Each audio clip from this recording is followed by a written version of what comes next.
Je sais que tout ça doit te paraître étrange, mais je ne peux pas t'expliquer. Faut pas savoir qui vous êtes. Je ne veux rien savoir. Choisis la pilule rouge, tu restes au pays des merveilles.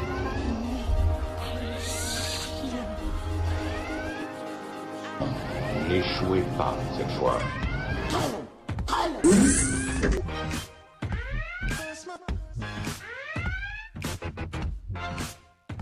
Et bonjour à tous et bienvenue dans Génération Geek.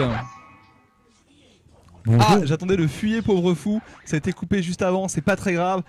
Bien sûr, dans Génération Geek sur RCF et sur internet, vous retrouvez comme chaque semaine Marjorie Glénisson. Bonjour Fabien, bonjour à tous. Et Xavier Mathéos. Bonjour Fabien, bonjour à tous. Alors on rappelle le principe de Génération Geek, vulgariser la culture geek. Aujourd'hui, une émission un peu particulière puisque nous avons eu la chance, on vous en parlait la semaine dernière sur RCF, nous avons eu la chance avec Marjorie, le week-end du 23 octobre, d'aller à la première édition du Comic Con à Paris. Xavier, tu devais y aller, tu n'as pas pu y aller. Néanmoins, on t'a ramené plein de souvenirs, plein d'images, plein de sons. On a fait exprès de ne pas te raconter ce qui s'était passé et comment ça s'était passé pour justement que tu puisses découvrir en direct avec nous ces reportages. T'as envie de me faire pleurer ? C'est ça, ces séquences émotions dans Génération Geek. Alors le Comic Con, il faut rappeler brièvement, il faut rappeler brièvement ce que c'est que le Comic Con. Marjorie, tu peux nous en dire un mot de ce Comic Con voilà, pour les gens qui n'auraient jamais entendu cette expression. Alors le Comic Con, c'est juste une convention rassemblant des professionnels et des non professionnels d'une culture en général. Donc quand on dit le Comic Con, c'est plus sur les comic books ou en particulier sur la culture geek en général. Ça regroupe un petit peu voilà, des exposants qui viennent exposer leurs produits, qui viennent exposer leur savoir. Il y a pas mal de cosplayers qui s'y rendent et ça permet à tout le monde d'avoir accès à cette culture. Les cosplayers, on précise, les cosplayers, c'est les gens qui sont en costume et qui viennent effectivement à un rassemblement en costume. Souvent, on parle d'adultes pour les cosplayers. Et ce sont des gens qui mettent un soin particulier à avoir un. Il y en a qui viennent avec leurs enfants déguisés. Hein. De costumes de bonne qualité. Je rappelle qu'on enregistre cette émission à la médiathèque de l'Aigle.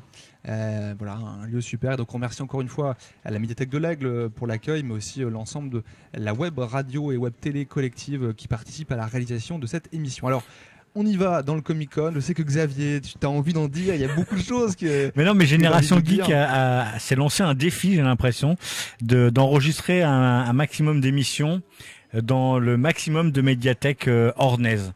Si vous aussi, chez vous, vous avez une médiathèque et que vous êtes dans l'Orne, vous pouvez nous inviter. Oui, on acceptera. Et il va falloir placer la barre très haute parce que Mortagne, Argentan et l'Aigle nous ont reçus, vraiment, on est reçus comme des pachas. C'est-à-dire qu'on vient pour s'amuser presque et passer du bon temps avec ces gens-là. On remercie Hugo, on remercie le personnel de la médiathèque. Ces endroits sont à chaque fois superbes. Alors on en reparlera un petit peu en fin d'émission si on a 30 secondes. Pour caler effectivement l'ambiance de cette Comic Con, on y est parti avec un appareil photo, avec nos téléphones portables, avec de quoi enregistrer, avec une caméra également. Et puis pour que tu vois, Xavier, ce que tu as raté, mais bien là, c'est pas de ta faute si tu l'as raté, mais tu pourras y aller l'année prochaine. On t'a ramené des images. On commence par un plan séquence avec Marjorie qui nous présente l'ambiance du Comic Con. On est bien arrivé au Comic Con et comme vous pouvez le voir, c'est plus noir de monde alors qu'on est dimanche. On ne peut qu'imaginer que vendredi et samedi, c'était tout aussi rempli. On va aller voir très prochainement tous les stands et plus particulièrement celui des Métabarons et celui de la Saber League.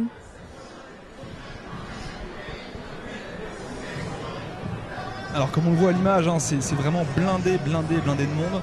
On est effectivement sur le parc de la Villette, c'est ça, hein, sur le grand hall de la Villette. Ça ressemble à un hall de gare, c'est assez joli au niveau architectural et il y a du monde partout, il y a des stands partout, il y a des cosplayers. On est arrivé là-dedans, sincèrement on avait le sac sur le dos, la caméra sur le dos. On a commencé par poser nos affaires pour aller se frayer dans la foule et on s'est dit ça va être compliqué d'arriver à filmer beaucoup de choses parce que le matériel ça prend de la place et qu'on on jouait des coudes pour pouvoir accéder aux différents différents stands. Alors, la première rencontre qu'on a fait de la journée, c'est une rencontre que tu avais préparée en amont avec les Métabarons. Alors, Les humanoïdes associés. Humanoïdes associés, c'est l'éditeur. Métabarons, c'est le titre de cette bande dessinée. On a fait une interview avec Marjorie qui est relativement longue, on a 2-3 minutes. Avant de reparler un peu plus de cette bande dessinée, je ne sais pas si tu l'as ramené, qu'on puisse montrer à l'écran Mais la non, dédicace. je l'ai complètement oublié. Complètement oublié, c'est pas grave. On va regarder l'interview. On a rencontré deux types super sympas, que ce soit l'auteur ou le dessinateur. On te laisse avec eux et avec nous. Métabaron vient de la caste des Métabarons, qui était écrit par Alexandre Jodorowsky, et qui raconte l'histoire d'une famille de génération en génération jusqu'à ce qu'ils arrivent au guerrier ultime et le plus puissant, le plus invincible de tout l'univers. Et donc ça se terminait là, c'était le Métabaron.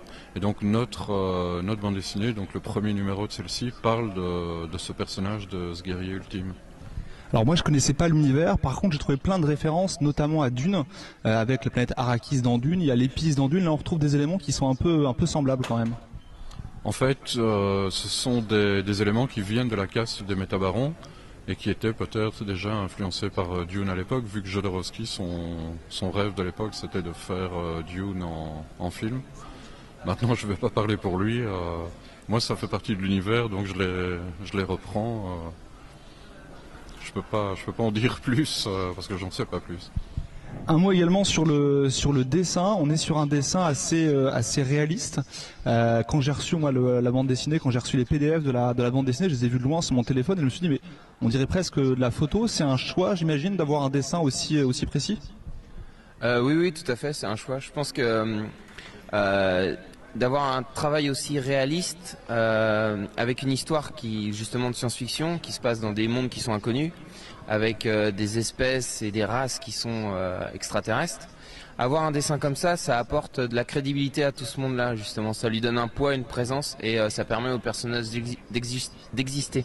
Et je dis toujours justement que quand je lis une bande dessinée sur des thèmes beaucoup plus réalistes et plus contemporains, j'aime voir des dessins qui sont beaucoup plus lâchés, parce que pour moi le contraste entre le scénario et entre l'écriture et le dessin est très important et c'est aussi ma manière de travailler. Donc quand on est venu me chercher, on voulait que je fasse cette manière-là de travailler, donc je ne me suis pas travesti pour cette série. Alors, si vous voulez redécouvrir un peu plus de cette interview sur les Métabarons, il faudra retrouver l'interview complète qui dure 6-7 minutes sur la page Facebook de Génération Geek, Génération avec un S et Geek avec un S. Ça t'a donné envie, cet extrait de reportage, d'en découvrir plus? Alors, ça m'a donné envie déjà de lire la BD, parce que je ne l'ai pas encore lu, je suis sur d'autres choses. Depuis que on a mis en place la page Facebook de Génération Geek, on s'est lancé dans plein de projets, et je suis en train de lire 2 ou 3 livres en même temps, des règles de jeu et les Métabarons, il faut que, enfin là ça m'a donné envie. J'ai trouvé le t-shirt très sympa et je regrette tellement j'irai l'année prochaine. Alors en parlant de t-shirt, on est habillé comme chaque fois maintenant désormais par Legend Icon qui nous envoie des t-shirts chaque mois effectivement et qui habille donc les animateurs de Génération Geek. On les a rencontrés sur ce fameux Comic Con. On avait déjà le contact un peu avant. On a rencontré Luc qui est le directeur artistique de Legend Icon. C'est lui qui crée la plupart des visuels et ils font un travail vraiment de grande qualité. Donc je tenais à le souligner dans cette émission. Marjorie, le stand des Métabarons, humanoïdes associés pour cette bande dessinée. Il y avait plein de monde devant. Il y avait des auteurs qui étaient là. C'était plutôt très vivant. Oui, ça a bien marché. Et puis, c'est toujours très intéressant dans ce genre de salon. On peut rencontrer les auteurs et on peut leur demander d'où leur sont venues leurs idées, comment ils dessinent. On peut voir des illustrateurs. On n'a pas vu que ceux des Métabarons d'ailleurs. Et franchement, des gens très sympas et très accueillants et qui ont bien aimé parler de ce qu'ils faisaient. Alors ils sont demandeurs en fait, parce que pour les Métabarons, c'est eux qui ont pris contact avec nous en disant voilà, on aura le dessinateur et l'équipe sur place, si ça vous intéresse de faire une interview, il n'y a aucun problème. Et c'est comme ça qu'on a monté le rendez-vous. Alors après ce rendez-vous avec les Métabarons, qui était un rendez-vous qui était fixé à l'avance, Voilà, on a fait un peu le tour des stands, on a rencontré pas mal de personnes, on a rencontré des stands qui étaient exclusivement en anglais, c'est-à-dire qu'il n'y avait que des anglophones sur le stand. Ça, sur une Comic Con Paris, on ne parle pas tous anglais. Moi, vous connaissez mon talent inestimable en anglais. Et ben, j'étais bien heureux d'avoir Marjorie qui était là pour pouvoir effectivement engager la conversation, parce que ça, c'était pas forcément quelque chose de très très simple. Mais après, ça veut dire aussi que ce Comic Con a rassemblé beaucoup de monde et que beaucoup d'exposants étaient présents et ont voulu venir. Donc bon, au-delà de la barrière de la langue qui n'est pas toujours très facile à traverser pour nous Français, parce qu'on est très mauvais de base en anglais, je trouve ça quand même plutôt pas mal d'avoir des grosses boîtes qui viennent comme ça sur des salons et qui se mettent à notre portée. Alors en parlant de grosses boîtes, il y a une grosse boîte un peu techno qui était là, c'est la société Wacom qui avait un stand et qui montrait effectivement les tablettes graphiques, qui montrait ces différents écrans-là. On va passer dans 30-40 secondes un reportage effectivement qu'on a pu faire, on a pu tester ces tablettes Wacom, c'était plutôt très très sympa. Ce qu'il faut voir, c'est qu'il y avait la partie exposant dans la Comic Con et il y avait aussi plusieurs salles avec des conférences. La difficulté, c'est que ces salles étaient prises d'assaut et qu'il fallait parfois attendre 1h30 à 2h pour pouvoir rentrer dans la salle suivante à la conférence. Donc nous, on voulait rencontrer un maximum de personnes, on n'a pas pris le temps de pouvoir voir ces conférences-là. Mais quand on va à une Comic Con, il faut avoir le programme avant et puis se dire je vais absolument aller à tel atelier, telle conférence. Le stand de Wacom, je te dis, on a testé les tablettes graphiques, c'était plutôt très très sympa. On était bien reçus, on a eu de bonnes explications. On a pu tester du matériel de grande qualité. Donc je vous propose de regarder ce reportage-là. C'est Younes Jabran, expert Wacom, qui nous a accueillis sur son stand. Quand on parle de tablette, pour la plupart des gens, c'est une tablette pour regarder des films, pour envoyer des photos, pour aller sur Internet. Là, une tablette tactile, qu'est-ce que c'est et à qui est-ce que ça s'adresse ?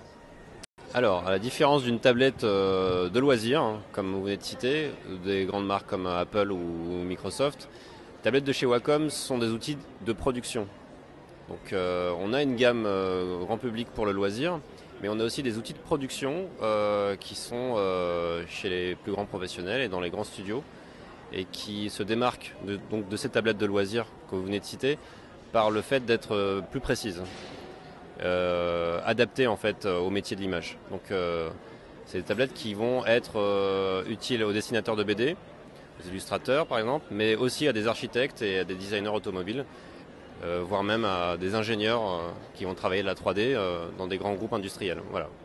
Là, on est sur des modèles haut de gamme, on a des écrans de grande taille, un stylet. En fonction de la pression sur le stylet, on va avoir un trait plus ou moins fin, plus ou moins précis, plus ou moins épais. Il y a aussi des gammes qui sont réservées au grand public. Quelqu'un qui dessine chez lui, qui veut faire de l'illustration de manière un peu plus poussée, qui veut pourquoi pas coloriser ses dessins, il peut acquérir une tablette de manière un peu plus moins chère, tout simplement, plus grand public. Oui, complètement. Alors l'avantage, c'est que chez Wacom, la technologie va traverser toutes les gammes. On va être sur une tablette qui va être en panier moyen entre 50 € et qui va aller jusqu'à 200 €, qui va posséder les mêmes propriétés que la gamme la plus chère. C'est juste une question de confort en fait après. On va se différencier sur la qualité des couleurs, sur la surface de travail et puis sur la qualité des matériaux. Donc c'est ce qui fait la différence en fait. Voilà. Lors de ce Comic Con, les gens qui passent, c'est quoi ? C'est du grand public, c'est des illustrateurs. Qui est-ce qui vient essayer ces superbes tablettes ?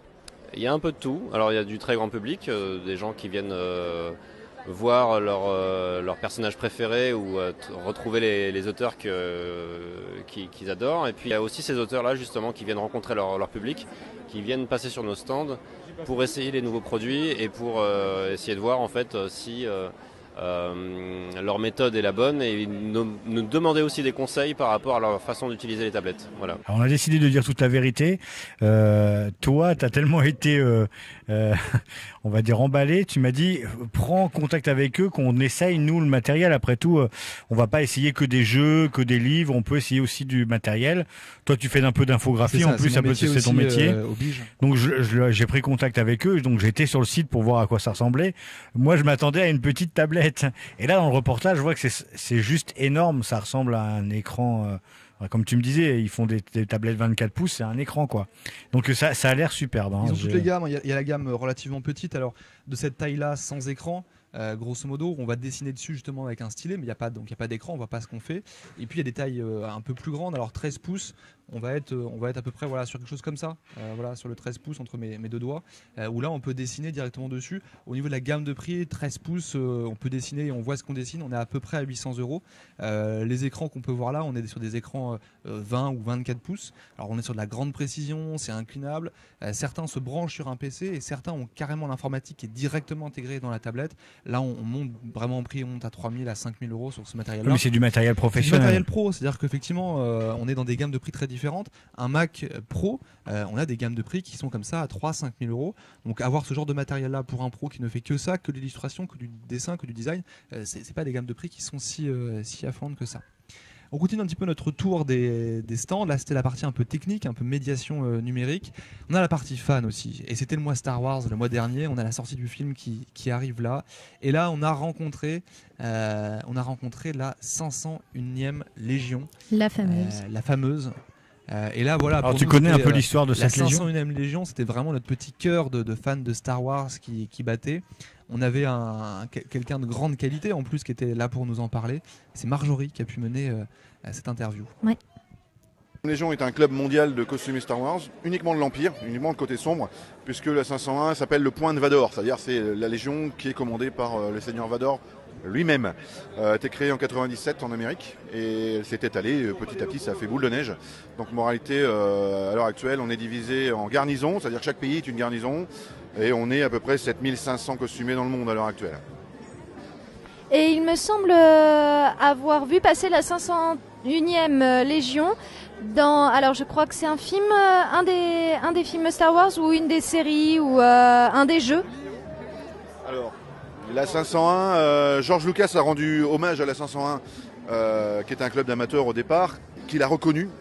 On est le seul club, je dirais, avec avoir des costumes aussi sophistiqués qu'il puisse les reconnaître en fait. Donc il nous accepte en fait.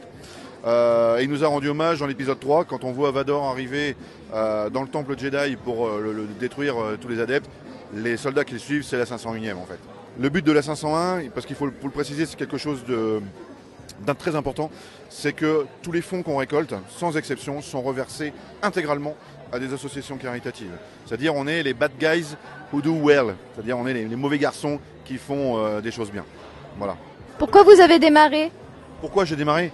Alors moi j'ai eu la chance d'avoir l'épisode 4, le premier épisode en 77. J'avais 8 ans, donc je suis tombé dans la potion magique quand j'étais tout petit. Et depuis ce temps-là, j'ai grandi avec, j'ai pas arrêté j'ai collectionné. Alors je suis un grand collectionneur, j'ai beaucoup de choses chez moi, ça envahit pas mal l'espace. Et je suis passé au cosplay il y a un peu plus de 7 ans maintenant. Et voilà, donc j'ai intégré la 501 il y a 7 ans déjà. Voilà, la 501e Légion, c'est David qui était là pour nous en parler. Xav, un petit mot là-dessus ? Alors, je n'ai pas tout entendu, je ne sais pas s'il a parlé de l'histoire. Enfin, au final, cette 501e, elle est tellement reconnue mondialement qu'elle a été intégrée dans les films par George Lucas. Effectivement présent dans le reportage, c'est ce qu'il disait. C'est une grande fierté parce qu'il y a une grande qualité sur leurs costumes. Alors ils en font un hommage dans un des films et c'est intégré dans un des jeux vidéo surtout. C'est intégré dans le film La Revanche des Sith au moment où Dark Vador, enfin le futur Dark Vador, encore dans la peau d'Anakin Skywalker et pas encore sous la forme d'un robot, décide d'aller attaquer le temple Jedi. Désolé pour les spoils pour ceux qui n'auraient pas vu le film. Et puis c'est super cette dimension caritative, c'est-à-dire que, comme il dit, c'est les méchants dans le film, mais eux ils se servent de ça pour faire des bonnes actions, donc bravo. Alors des personnages, des cosplayers, des personnages costumés, il y en avait partout dans les allées du Comic-Con. Alors on voyait des Stormtroopers, on voyait des Jedi noirs, donc des Sith. C'était assez sympa visuellement. On avait une grande quantité également de Joker et de Harley Quinn. Ah oui, alors là, il y en avait par dizaines. C'était assez impressionnant. Et puis on a vu des Batman aussi. Et puis il doit y avoir aussi des Deadpool. Des Deadpool, et on en a vu des vraiment magnifiques, des Deadpool en steampunk, des Batman. Je ne sais pas si vous avez vu le film Chappie, mais il y avait un Chappie. Donc Chappie, c'est un robot. Donc il y avait un humain qui jouait un robot. Franchement, son costume n'était pas fait avec des matériaux très chers, mais il était extrêmement bien fait et ça ressemblait vraiment très précisément au film et c'était plutôt très très sympathique. Alors, autre chose qu'on a pu voir dans ce reportage, dans ce Comic-Con, et c'est à nouveau Marjorie qui a été qui était prendre du son et de l'image. C'est Buffy. Je sais pas si tu te rappelles de Buffy contre les vampires. Quand même. Des fans de Buffy, on en a rencontré justement. Oui, et des très fans qui tiennent une page Facebook, une chaîne YouTube. Une chaîne YouTube, un podcast. Une chaîne YouTube et qui podcast régulièrement des commentaires et des analyses d'épisodes de Buffy. Ça s'appelle Pourquoi Buffy n'est pas si mauvais ou Pourquoi Buffy c'est génial. Pourquoi Buffy c'est génial, voilà. Moi je m'appelle Sartman, je suis accompagné de Riley ici et Clément. Bonjour. On fait donc un podcast sur la série Buffy contre les vampires. Et le but c'est on fait nos propres commentaires audio des épisodes. On prend un épisode et on le commente scène par scène comme les commentaires audio d'un DVD, tu vois. Et on analyse la série, on parle des références, des multiples niveaux de lecture qu'il y a dans cette série, tout ce qui traverse la série, les mythes, la psychologie des personnages, tout ça. On intellectualise un peu la série pour pas que les gens ne regardent que la surface des choses. On parle beaucoup de la mise en scène, du montage, de la façon dont est produit finalement la série aussi, ce qui est aussi très importante et en rapport avec ce qu'elle veut raconter forcément, parce que tu fais pas la même chose avec beaucoup d'argent et pas beaucoup d'argent. Puis après le podcast est une porte ouverte sur d'autres sortes d'intérêts qu'on a, comme l'actualité cinéma, les séries télé en général, la musique, les BD, tout ça. D'accord, alors on est vraiment collègues pour le coup. Depuis quand vous avez commencé ce podcast ? Ça fait 1 an et demi à peu près. À hauteur de combien de postes quelle moyenne ? On a déjà commenté 20 épisodes. On a fait 2 hors-série sur d'autres séries, Lost et Camelot. Et on en prévoit d'autres dans le futur. Et le rythme, c'est un podcast toutes les 3 semaines. D'accord. Le podcast dure à peu près 2 heures. Enfin 1h30, 2 heures. 1 heure et demie. Ça dépend des épisodes en fait. Et ça vous prend longtemps de préparer ces posts ? J'imagine que vous devez revoir l'épisode encore et encore, que vous devez tous les connaître par cœur à force. Oui. Et donc c'est facile à faire, enfin des commentaires sur une série comme ça, sur un épisode entier, l'analyse. Moi je pars du principe qu'on est là pour donner des infos autant aux gens qui connaissent pas la série, pour leur donner envie de voir la série. Et aussi que ça soit pertinent pour des gens qui sont déjà fans. Donc je veux vraiment donner le plus d'infos possible. Donc on fait un gros travail de recherche. Déjà on voit plusieurs fois l'épisode pour nous développer nos propres théories sur les directions qu'ont voulu prendre les scénaristes et les metteurs en scène qui sont intervenus sur l'épisode.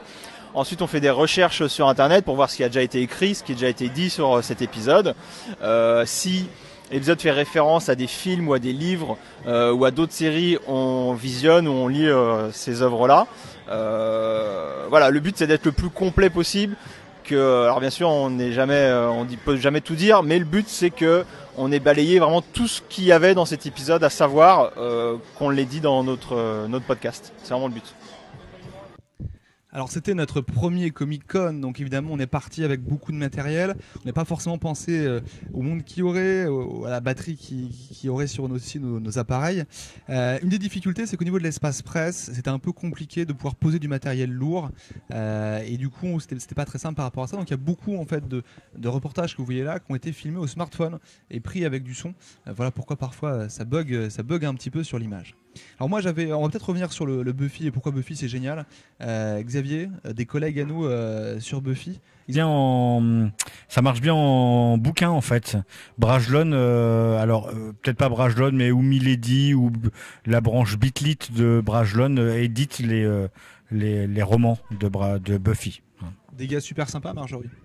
Ah oui, très sympa. De toute façon, dès que j'ai vu le stand, je me suis ruée dessus en me disant chouette, enfin des fans de Buffy que je vais pouvoir aller interviewer. Et pour une fois, j'étais pas stressée en le faisant.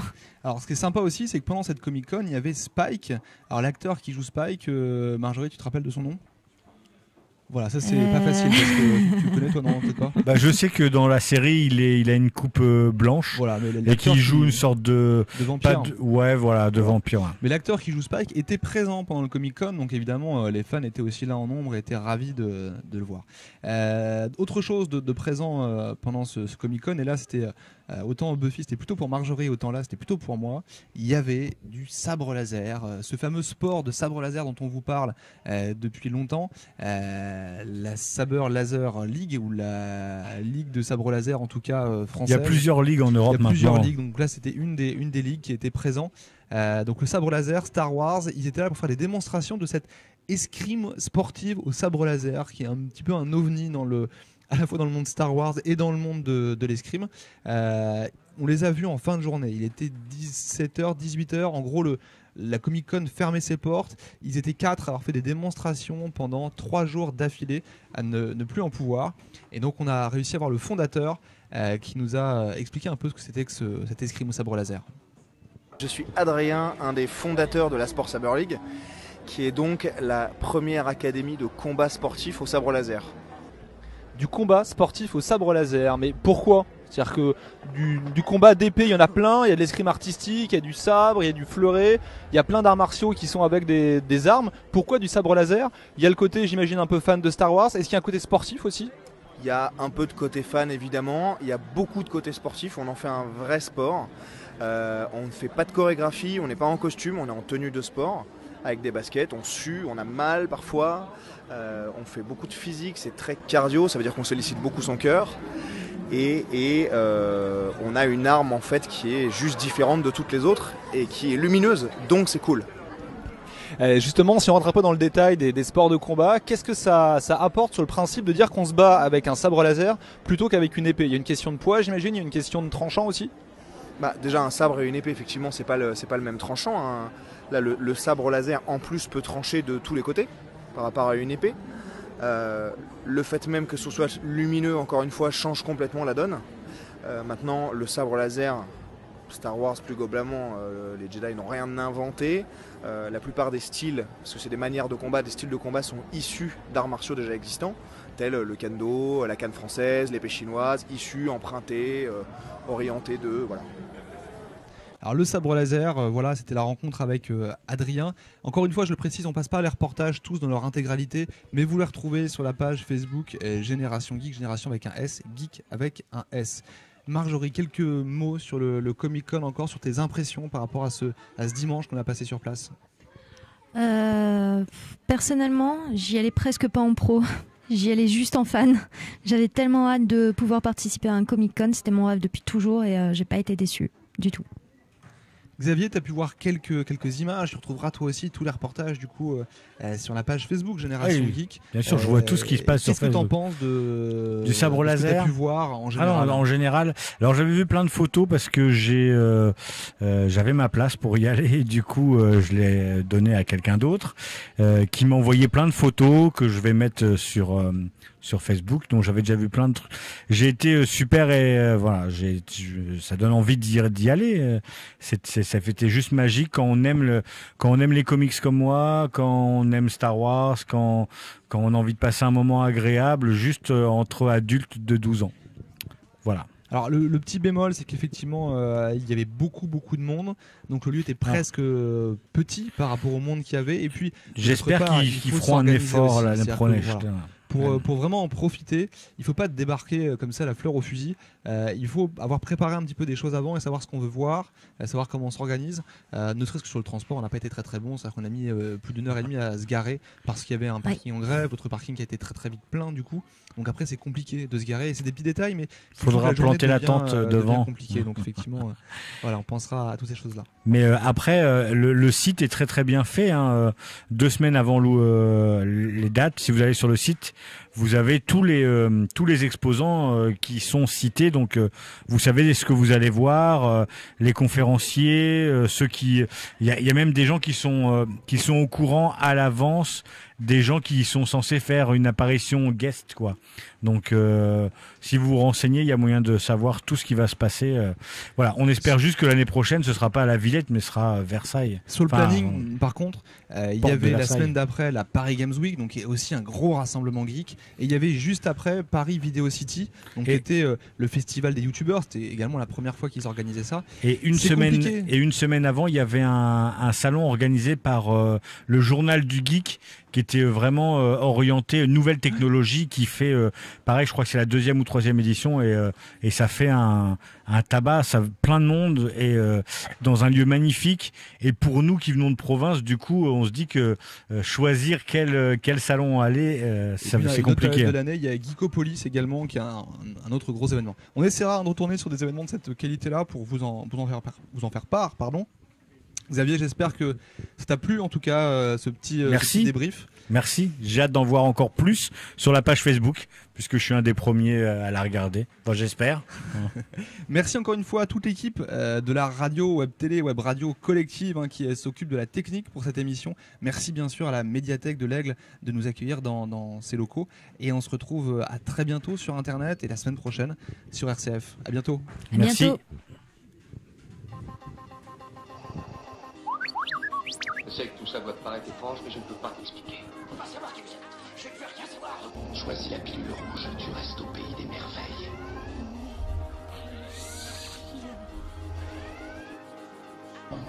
N'échouez pas cette fois.